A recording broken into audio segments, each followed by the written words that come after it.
Hello there my fellow holotable heroes, and welcome to another Conquest video guide. You'll be able to find these and all my other guides on my SWGOH Life websites. If you haven't seen it yet, go ahead, check it out. There'll be a link in the description below. So this one I'll be showing you the teams that I used to get good progress towards sector feats here in the latest run of Conquest. As always, there will be YouTube chapters if there's any particular feat you're interested. Also, for reference, there'll be data displayed on screen for each of the battles, so you have a quick point of reference to see what I had equipped. But before we head into the battles, let's go ahead and check out the feats we have to complete here in Sector 2. So we have to gain bonus turn 50 times and then defeat 35 enemies with Morgan. This is the one that I'll be skipping for now. It's only 5 key cards, but definitely, you know, after I finish playing through all of the Conquest, see what data discs I have and if I can get something to work. But, you know, 5 key cards, probably for most of us, this could be a skip. We have to gain alert 20 times. Now the only unit that can do that is the brand new Night Trooper, so we'll have to utilize him in some form. And then finally attempting to inflict breach 50 times. Now with more units having breach than alert, but yeah, it's still a bit of a obscure feat. So let's start now with the Maul squad Mandalorian. So the idea here is obviously Watambor, he starts off, gets a bonus turn. Maul, anytime he uses Anguish, he gets a bonus turn. Paz has got an AoE for breach, and Sabine's got an AoE for that global stagger feat. So that's why these guys are there. And obviously Kander's there just to help jumpstart your Maul. Now just put some Tacker guys around. Let's go ahead, do an AoE here so that we get up to 5 stacks of Anguish. Okay, good. Now Kander's got bonus turn. Now we use the AoE, which gives another turn over to Maul, and now anytime we use his Anguish ability, we are then taking a bonus turn. That's basically it. What I'm trying to do here is spread the damage just to keep guys alive, so eventually when Paz does get his AoE out, I have 5 targets that I can land breach on, so just to get more breach there. So that's why I was kind of a little bit going around spreading the damage. You will also notice no data disc equipped in this one, because if I would have, you know, they would be dead by now. So I want them to stay alive, so I have more targets for bonus turn, more targets for breach. There you go, I did an AoE there with Paz that got breach out. There we go, I'll just keep going. Okay, they're now mounting a comeback, it seems. There we go, let's get a stagger out for the global stagger feat. And here I could have defeated them, but I've just kind of, you know, it's more Mothma, they've got some revives and things like that, so you can a little bit cheese for longer, but they slowly started overwhelming me, but I was able to get a win. So yeah, that's always, I guess, a fun balance between stalling and losing. And another team that's great as well for bonus turns, so anything with Darth Vader, anytime he's in the Merciless, he's actually, it counts as a bonus turn. Then we got Mara and Basti there for the global stagger feat, and then Han for the bonus turn at the start, and then Malak, in case he gets below, you know, all those health threshold, it will also trigger his bonus turn. But mainly the bonus turn here will be coming from Darth Vader. Alright, and they're getting a few hits out. Eventually we are going to get a turn. There we go. Let's just go ahead, throw out the stagger there, AoE stagger again. No data disc equipped, because, you know, I want them to stay alive so I can get more bonus turns, more staggers and things like that. But now in Merciless, and for every turn we take while in Merciless, it does count as a bonus turn. So probably for one Merciless you're getting 6 maybe bonus turns or something like that. I don't know, maybe 7, 5. I didn't count exactly. But yeah, as you can see, even without data disc, stalling long enough to get to the second Merciless and more bonus turns proved challenging. But hey, at least you get a few. And then another squad here that I have also a couple of bonus turns here from Wat and Han at the starts of the battle. But mainly this team is about breach. Luke, he's got Jedi Master Luke, he's got AoE breach. And then Master Qui-Gon, he applies it on his basics. So we'll just keep using Inherited Teaching, keep calling Qui-Gon to assist, so he can keep spamming breach.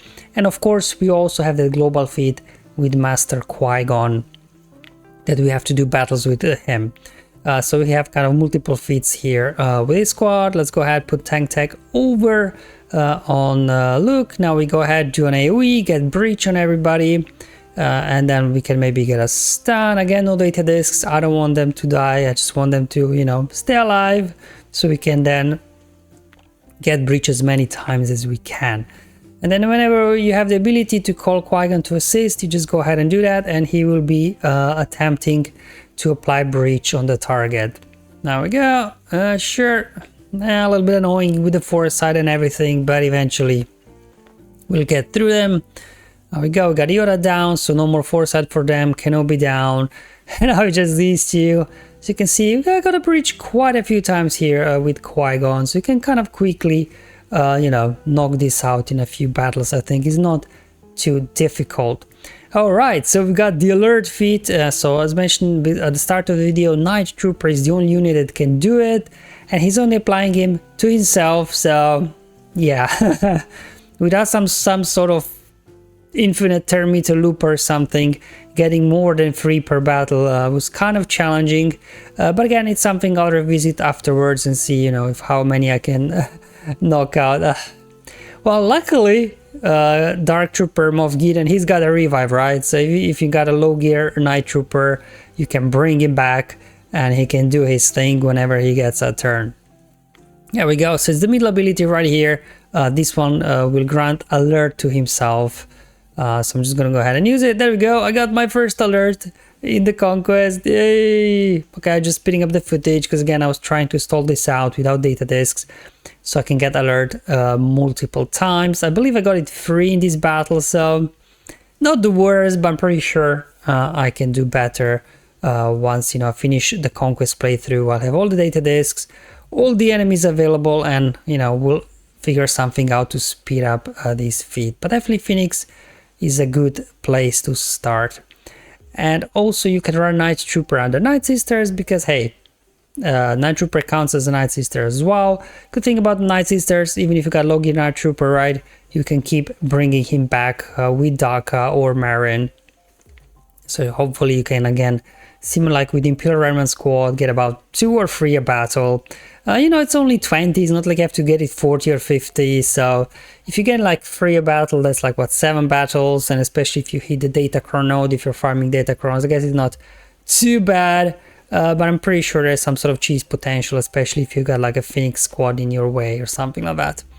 But anyway, just speeding up the footage. Again, I was here just stalling the battle, trying to keep these guys alive as long as I can, just to milk the clock and get alert out as many times as I could. But eventually plague starts spreading and they start dropping, but these guys are actually still hanging in there.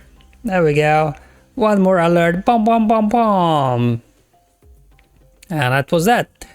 So now just gonna go ahead back to the breach one because I found a cheesy way to kind of get it done probably in a single battle. So as you can see at this point I had 15 stacks of breach. So if we hit the mini boss node here, now this is from my other account, I will where I have low gear Qui-Gon, and it can still work. The reason why I'm bringing Captain Han in there, in case Master Qui-Gon gets defeated, he can revive him, and then Qui-Gon can keep doing his basic to keep landing breach. And because this is mini boss, we have 10 minutes to milk the clock. So data discs displayed on the screen for reference. Now for this you will need Voluntarily Vanguard, and I do have it already here on Malak. They keep hitting Malak, they keep freeing themselves, and then you know you can just hit auto at some point. Outside of Sith Trooper, no AoEs on these teams, so as soon as you get Sith Trooper down, you can just hit auto basic and you are good to go. In case obviously Sith Trooper would get the AoE out and knock out my Qui-Gon, Captain Han would be able to revive him, and then you would be able to hit auto basic, and that's basically it.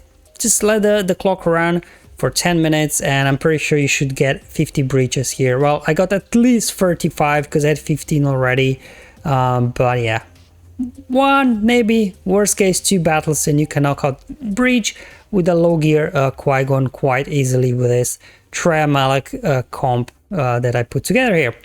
Okay guys, so that's all what I wanted to show you in today's video. Hopefully it was useful and helpful, just showing you some of the teams. Similar, like, I guess, similar theme like in Sector 1, the feats themselves are actually not that grindy, I guess. It's just having the right units. It's all about Remnants and Night Sisters. It's definitely going to be interesting to see how future volumes of Conquest will be all the time like this, that they will reduce the attention of how many times we have to do something, but just to be a lot more specific, a lot more obscure as with this latest run. Alright guys, hopefully I'll see you in mini and final boss video for Sector 2, but until then have fun, enjoy life, and may the RNG be with you, my friends.